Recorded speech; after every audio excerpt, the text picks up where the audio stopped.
Example of a stock Raptor.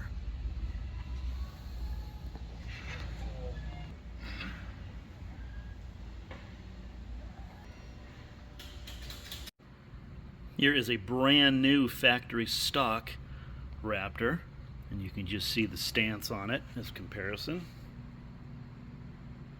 These are 46 inches wide stock.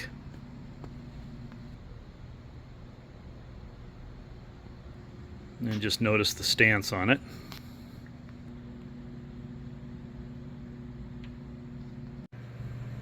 Example of a special edition.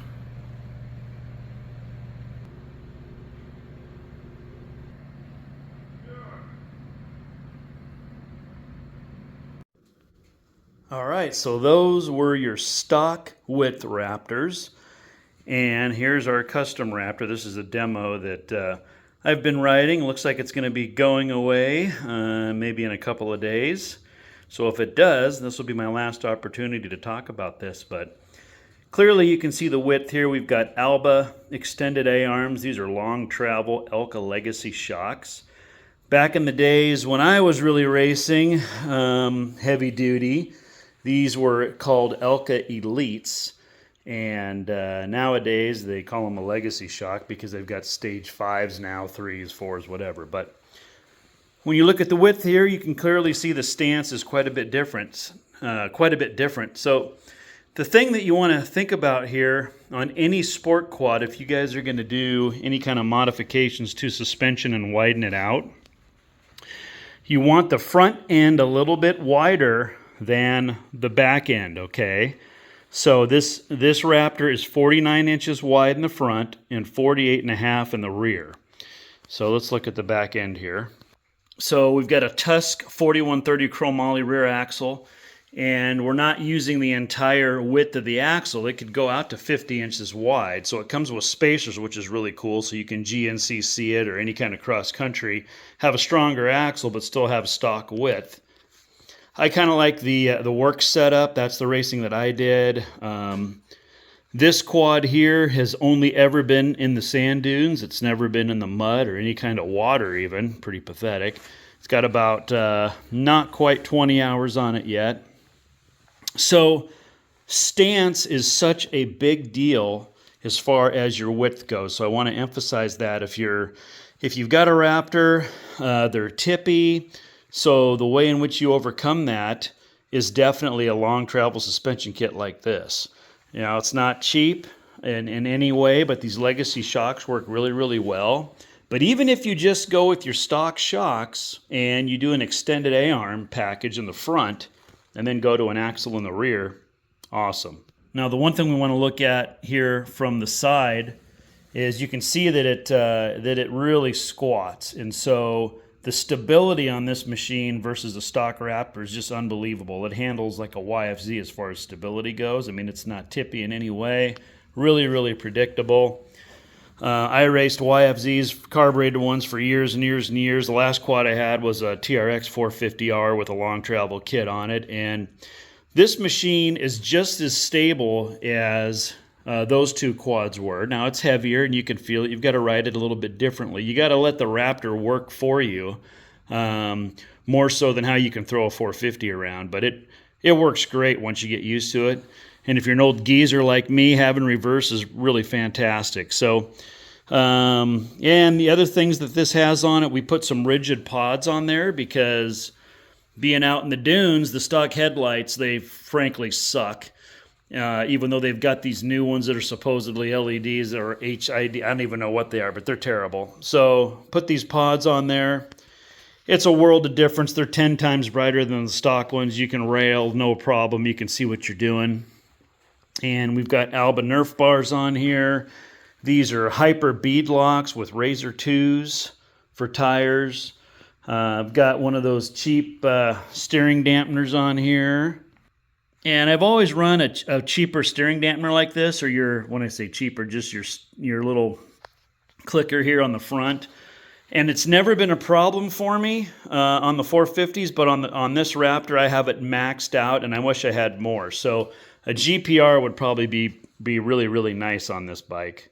And then these are the fast flex bars, which you know, I freaking just fell in love with these things 20 years ago before they had the double jointed, which you can see here. It's got the grommets on either side. In the old days, they had it just on one side, and which would be on the inside here. Now it's on the outside. These, I've got little hands, so I would get stingers on my wrists all the time. These things are they're so worth the money. I mean, I'd pay $1,000 for them. So they're that good. I mean, they are absolutely worth it. So this is an HMF slip-on. It's a stage 5, is what we've got it tuned at. So it's got an HMF juice box, and we also have an AIS delete. So let me show you the AIS delete here real quick, and then I'll show you the juice box. Okay, so there's the delete right there. And let me give you a perspective of where it's located. And now you can kind of see, it's a little bit hard to film. There's buried by a bunch of stuff, but there's a perspective right behind the header pipe. So what that does is it eliminates the lean pop that these things have, and it bypasses a bunch of evap stuff that's actually far worse for the atmosphere than having this delete on there, because it chokes out the motor. So you're giving it way too much throttle, it cuts out and quits. So like if you're cresting a dune, or you're messing around, you're getting a little bit slow, like you're climbing over a log, let's say, or something like that, it'll quit on you, or it can quit on you, and it's a known problem. This little deal here will eliminate that 100%. All right, seat is off, and here's the HMF juice box right here. It's pre-programmed. Now this is a 2021. So you'll have to do research if you've got a newer one. I've heard that people are having a little bit of a hard time getting one of these. I'm really not sure why. I would call HMF Tech on it and find out. I don't know what's changed on a 22 and up Raptor 700, but I have heard that it won't work for some reason. I find it hard to believe, but you will need to do some research on that. But this thing runs absolutely fantastic. Got a hardline hour meter in there. Yeah, it looks like, yeah, not even 20 hours yet. So this is what we've added to it. We did put a case saver, which is a poly case saver. You can see it behind the stock one.